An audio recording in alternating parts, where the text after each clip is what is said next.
Did you know that the recommended refined sugar intake for women is 6 tablespoons?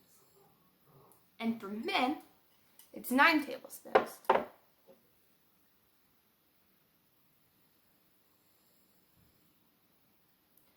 But a mere 12 ounces of Pepsi contain 10 tablespoons of sugar. And let's face it, who stops at just 1 can of soda? So that's why, about a year ago, I started a new personal lifestyle, nothing but natural. Flashback a couple more months and I was still eating sweets. I limited my intake to once a week, though I wasn't strict. I love donuts and Chris Jack's donuts for being so close. Not to mention, I practically ate every sweet that came to the house. Some people struggle with salt, but my kryptonite was sugar. I loved it, but it didn't love me. Cravings are different for everybody, but for me, it caused me to break out in a crusty rash. And oh, how it itched and burned. At first, I thought it was just eczema or skin ailment. I had those before, but soon I realized that the less sugar I ate, the better my rash became. It may still be painful, it may still be there, but it certainly decreased. So that's when I knew I needed to quit refined sugar. So in March, I celebrated refined sugar a final time by eating practically all the Rice Krispies at my birthday party. And that was it. Since then, I've not eaten a single dessert with refined sugar. I've not had soda for even longer. But even then, I still ate sugar and savory foods. But I soon realized that I was even helping myself. I understood that some food has almost as much refined sugar as desserts themselves. Case in point, breakfast bars and instant flavored oatmeal packets. That's when, if you would ask my dad, the crazy really set in. I chose to completely cut my ties to refined sugar. I didn't eat in desserts or food. I dedicated myself to only using natural sweeteners. And that's when nothing but natural began. Has it been easy? Goodness no. I miss sweets so much that I go around the house practically smelling them. But I've learned to embrace natural foods, and here's why. Refined sugar is defined as coming from sugar cane or sugar beets, and it's processed to extract the sugar. On the other hand, honey comes from bees and insects. As well, maple syrup, and not the stuff with corn syrup, is made from trees. Now notice the difference here. Sugar is processed, and honey and maple syrup are not. They're natural, they're plant-based. That's why, in eating nothing but natural, I choose to use honey and maple syrup. That said, refined sugar has some other catastrophic domino effects. Once you eat it, you can't stop. And any excess is stored as fat, which can eventually lead to obesity. Now, even a little bit is harmful. As someone once coined, I have a food baby, and that's so true. Even a little bit could cause bloating. As well, you must especially watch it with fructose-containing drinks, such as soda. Fructose causes hunger cravings, and if you drink enough sugary drinks, the hunger increases. The more you're hungry, the more you want to eat, and the more weight you can gain. Even drinks such as sweet tea and apple juice can have a lot of sugar, enough to cause a toothache. That's why one must limit their sugar consumption and balance it with a healthy lifestyle. As well, excessive intakes of sugar can lead to various diseases. It causes blood sugar levels to spike and dip. It also causes inflammation. All of these things combined, including obesity, can lead to heart disease. A study even found that those who consumed 17 to 21% of calories from added sugar had a 38% greater risk of dying from heart disease compared to those only consuming 8% of calories from added sugar. That's not all. Excessive intakes of sugar can cause cancer, which is again linked to inflammation and obesity. Another link of sugar to cancer is that it attacks and lowers the insulin in your body.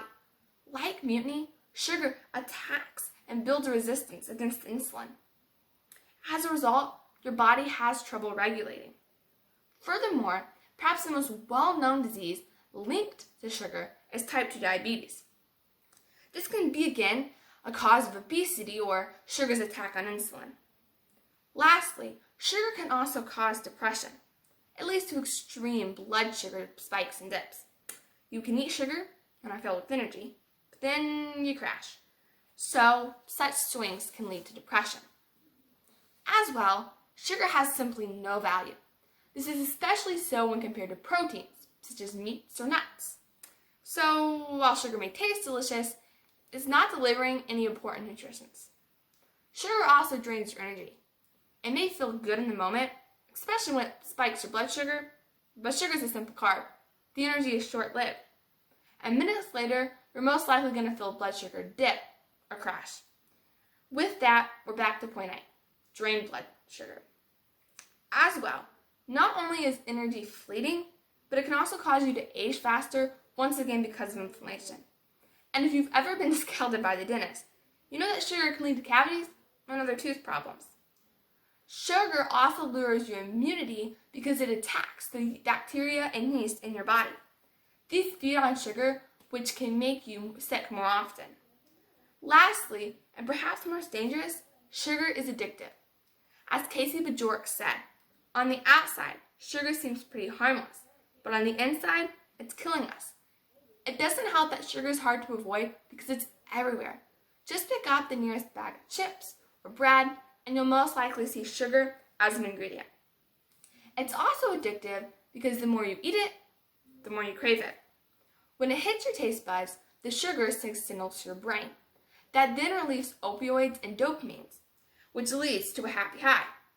And the only way to feel that happy again is to eat more sugar. It becomes impulsive and many can't stop. Yet sugar is sneaky because it's everywhere. Unlike many drugs and alcohol, sugar is unlimited. We even use it to reward ourselves. Thus, we're stuck in an endless cycle of eating it, being happy, crashing, repeating. And we often eat it to the point of addiction. That's why, along with the many other unnecessary causes and issues related with sugar, I chose to begin Nothing But Natural. I wanted to forgo sugar and instead fill my body with wholesome foods that would better benefit me. Now, are you ready to make the jump too? I'll be honest. Sugar and quitting it is like jumping into the deepest part of the ocean in the middle of the storm and hoping you won't drown. It's especially hard when you're used to eating a lot, but there's no reason to go completely cold turkey. I personally recommend gradual withdrawal. When I first quit refined sugar, I still ate a sweet treat once a week. Like, if I knew my family was going to Jack's Donuts on Friday, I wouldn't eat it the rest of the week. Then from there, about 8+ months later, I cut out refined sugar and sweet treats and only ate it in savory foods. A couple more months later, I completely cut it all together. So, by doing so and slowly eliminating it, I felt that it only had minor side effects. I was ready to begin Nothing But Natural, a lifestyle that I could feel truly satisfied with. Now, there's been obstacles. I'll admit, I slip up sometimes and eat refined sugar. As well, some people don't agree or understand my choice. But I know that with every sugary food I say no to, I'm better helping my body. Plus, I found many fabulous alternatives to refined sugar. While I recognize that even natural sweeteners are still sugar, I choose to eat honey and maple syrup. As well, I find that the more I go without refined sugar, the less I need it. If I do eat a lot of natural sweeteners, I only feel kind of sickly sweet inside, so I don't even need that much anymore. Another wonderful swap is my favorite breakfast, oatmeal with banana and peanut butter. Yep, that's it. And Hellmann's has a wonderful ketchup sweetened only with honey. So, I'll be the first to admit, not eating refined sugar is hard. But I found alternatives to it that are amazing. And while some may say that without refined sugar, nothing has flavor, I know where excessive intakes of sugar can lead. I've been there. However, by eating Nothing But Natural, I know that I'll avoid disease, addiction, and even angry dentists. So, that's why I embrace and love natural sugar. All that remains, are you willing to make the jump too? Thank you.